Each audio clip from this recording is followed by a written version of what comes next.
पगली रे तोरा बिना कैसे हम जीवाऊ। रिकॉर्डिंग बाय माँ सरस्वती रिकॉर्डिंग स्टूडियो गाँव। पगली रे तोरा बिना कैसे हम जीवाऊ। डीजे उमेश पगली रे तोरा बिना कैसे हम जीवाऊ। पगली रे तोरा बिना कैसे हम जीवाऊ। पगली रे तोरा बिना कैसे हम जीवाऊ। पगली रे तोरा बिना कैसे हम जीवाऊ। पगली रे तोरा बिना कैसे हम जीवाऊ। तू ही रही अरमान हमरा दिलवा के चान। तू ही रही अरमान हमरा दिलवा के चान। तोरे ला हम ई दुनिया छोड़ जेबऊ। पगली रे तोरा बिना कैसे हम जीवाऊ।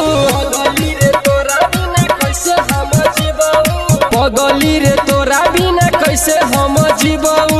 पगली रे तोरा बिना कैसे हम जीवाऊ। रिकॉर्डिंग बाय माँ सरस्वती रिकॉर्डिंग स्टूडियो गाँव। पगली रे तोरा बिना कैसे हम जीवाऊ। डीजे उमेश पगली रे तोरा बिना कैसे हम जीवाऊ। अपना तू दिल से हटाई दिहले प्यार के मतलब बताई दिहले। प्यार के मतलब बताई दिहले। अपना तू दिल से हटाई दिहले प्यार के मतलब बताई दिहले। तोरे ला सुन हम कुछ कर जबऊ। पगली रे तोरा बिना कैसे हम जीवाऊ। पगली रे तोरा बिना कैसे हम जीवाऊ। पगली रे तोरा बिना कैसे हम जीवाऊ। पगली रे तोरा बिना कैसे हम जीवाऊ। रिकॉर्डिंग बाय माँ सरस्वती रिकॉर्डिंग स्टूडियो गाँव। पगली रे तोरा बिना कैसे हम जीवाऊ। डीजे उमेश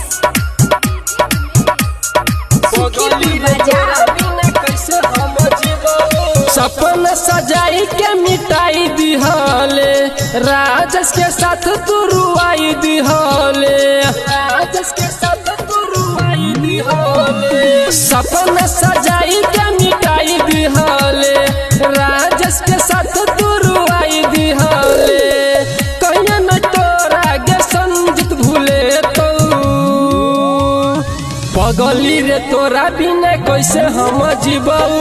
पगली रे तोरा बिना कैसे हम जीवाऊ। पगली रे तोरा बिना कैसे हम जीवाऊ। पगली